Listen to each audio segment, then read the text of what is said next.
திருவள்ளூர் மாவட்டம் திருவேற்காட்டில் பள்ளியிலிருந்து பிள்ளைகளை அழைத்து வரச் சென்ற ரியல் எஸ்டேட் அதிபர் பட்டப்பகலில் வெட்டி கொலை செய்யப்பட்டது குறித்து போலீசார் விசாரித்து வருகின்றனர். பருத்திப்பட்டில் படித்து வரும் தனது குழந்தைகளை அழைத்து வருவதற்காக ஆட்டோவில் சென்று கொண்டிருந்த சிவக்குமார் இயற்கை உபாதை கழிப்பதற்காக கோலடி பகுதியில் இறங்கியுள்ளார்.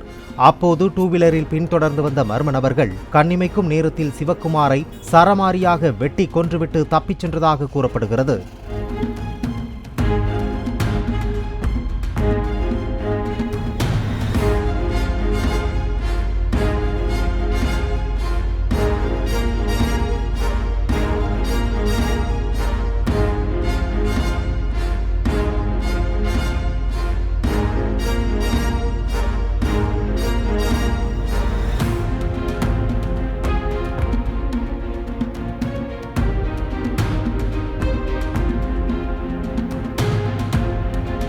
பிளே ஸ்டோர் மற்றும் ஆப் ஸ்டோரில் இருந்து பாலிமர் செயலியை QR கோடு மூலம் பதிவிறக்கம் செய்யுங்கள்.